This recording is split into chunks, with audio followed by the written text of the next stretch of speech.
posé te jàpp naa ne nag wax dëgg yàlla bu ñu élire législature bu bees bi nii war nañu gën a mën a soppi doxalin te gisuma député yi lan moo leen tënk pour ñu mën def seen liggéey bi xaar si ñoom c'est clair Ndeye Dimet alors Serigne Saliou c'est le protocole de 2001 ñenn ñi jàppee ko le protocole de Dakar protocole de la CEDEAO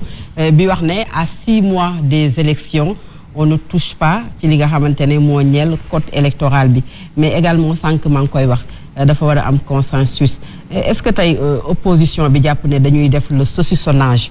pouvoir bi loolu la bëgg a def ci yenn gox yi nga xamante ne moom mooy gox yu mag yi nga xamante ne dañu choisir pour yokk fa ay députés est-ce que am nañu raison ba taxoon na mu indi discussion ba mu jóge pouvoir bi dellu ginnaaw ci cette idée bi nga xamante ne mooy yokk li mu député yi. Bon, je voudrais simplement dire à Dimet que parce que Dimet a posé une question à qui profite l'augmentation du nombre de députés. ñi nga xam ne ñoo def proposition bi muy l'exécutif je crois que ñooñu jàpp nañ ne peut-être que loolu ñoom seen avantage la mais le jour où je crois Yewwi Askan bi jour bi ñuy teg seen réseau boobu le réseau des élus locaux du Sénégal mooy le réel dégg naa ci ñoom ñu wax ne par rapport à l'augmentation du nombre des députés les gens ils sont contre. léegi li ñu war a def kay mooy su fekkente ne on a tenu en compte l'élection de Kër Massar en département et que foofu war na am ay députés mais il faut procéder à des réajustements et que ils ont même parlé de la 15e région que en réalité que députés yi nga xam ne ñoo nekk dans la 15e région xam nga jusqu'à aujourd'hui on n'a même pas fait l'évaluation de ces députés là aujourd'hui réellement à quoi servent les députés de la 15e région je crois que loolu aussi nit ñi war nañ ko xalaat bu baax. xam nga tout à l'heure le docteur Ahmed Khalifa Niass am na lu ma waxoon bon je voudrais pas vraiment lui apporter la contradiction ici par rapport ak ratio bi mu doon wax mais ce ratio là n'a jamais été respecté dans ce pays la preuve en 2000 bi alternance bi amee le nombre de députés qui était de 150 on l'a ramené à 140 on l'a ramené jusqu'à 120 par la suite on l'a augmenté de 30 jusqu'à 150 ce qui veut dire que donc dès l'instant que ñuy wàññi ça signifie qu'il y avait une pléthore de députés boo xam ne les gens n'en avaient pas du tout besoin aujourd'hui je crois que Sénégal, on ne fonctionne même pas sur la base d'une certaine rationalité concernant le nombre de députés. On augmente. Même quand les députés de la diaspora, bi ñu leen fi installé, l'exécutif dafa forcer contre vraiment l'opinion presque non seulement de l'opposition mais une bonne partie de l'opinion même du Sénégal que les gens disaient que on n'avait pas senti la nécessité d'avoir quand même des députés au niveau de la diaspora parce que gisuñu woon utilité bi dès l'instant que fii même ñi nekk ci dëkk bi fii et loolu Dimet wax na ko léegi le problème des députés de ce pays-là le mode d'élection fait de sorte que tey député Sénégal ci boppam amul lu ñu njariñ parce que ce sont des députés du président ce sont des députés des chefs de parti et je crois que là le malheur mooy bi ñuy def assise comment dirais-je bi ñuy def dialogue bi on n'a pas évoqué la réformation de l'élection des députés on l'a pas évoqué alors que moi je disais wax naa ko fii lu bëri le point central c'est que il faut nécessairement aujourd'hui suñu bëggee am une assemblée de qualité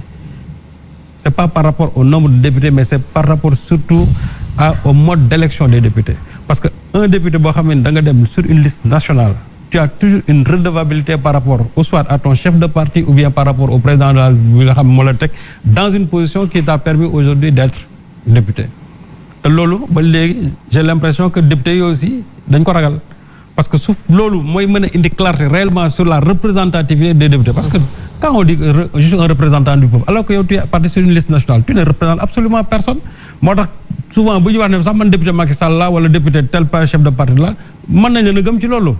parce que ñoom jàpp nañ ne askan bi tegu leen fa alors que en réalité quand on parle de représentants du peuple c'est-à-dire que askan bi ñoo la fa teg mais tel qu'on voit aujourd'hui ni muy doxee nii gis nañ ne teguñu leen fa donc fi nekk saucissonnage boobu ngay wax noonu moi je dis que en réalité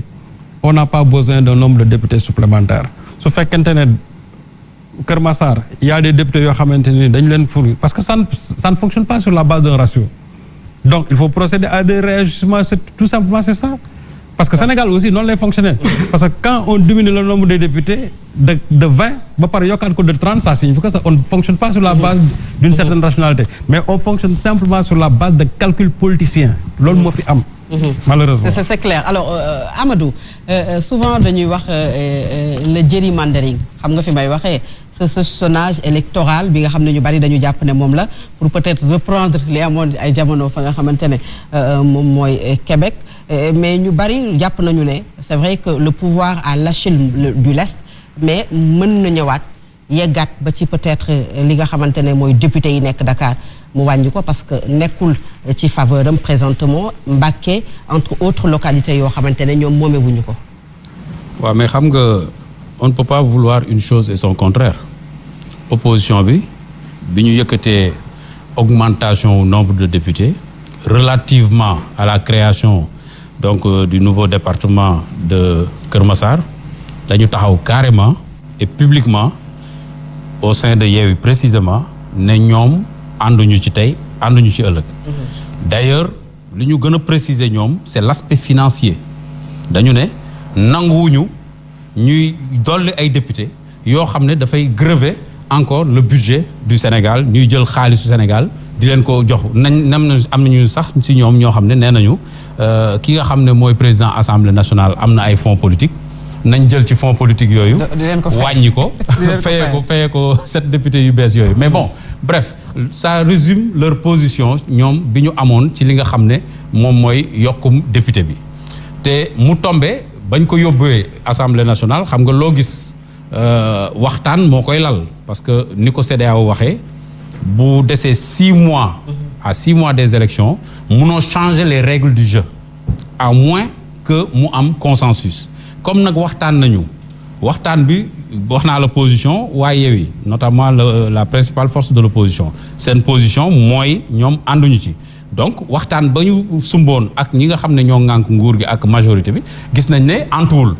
comme waxtaan bi antuwul nag amul consensus dañuy obligé maintenir le statu quo loolu mooy lan li fi newoon la ñuy téyewaat buñ ko téyee obligatoirement il faut que ñu rabiyote jël ci ay paaru yenn député yoo xam ne newoon nañ ci bii département wala bële département pour ñu combler le gap bi nga xam ne moom moo waroon a dem fële ci Keur Massar donc du coup c'est tout à fait normal que tey bu ñu respecter statu quo bi vide bi ñu combler ko donc moo tax ma ne la on ne peut pas vouloir une chose et son contraire ñoom ñoo taxaw ne bëgguñu ñu yokk député yi parce que day yokk xaalis lañ leen di fay donc bëgguñu ñu yokk député yi comme nag bëgguñu ñu yokk député ba waxtaan mënta am ba juboo mënta am te CEDEAO nee na bu 6 mois desee ci élection yi bu juboo amul kenn mënul changer les règles du jeu donc règles du jeu yi mënta changer obligatoirement dañuy am na feneen fu ñu war a mën a jëlee ay député jël ay député maanaam pour combler li nga xam ne moom la ñu waroon def ca département bu Keur Massar maintenant les députés de la diaspora man de franchement gisuma seen utilité parce que ñiñ ci fal yëpp fii lañ dellu si fii Sénégal di xeex ay mairie yow dañ lay fal député rawatina Mame Diarra Fam non je la cite nommément exemple la bu patent non c'est un exemple patent parce que moom dañ ko fal ci turu diaspora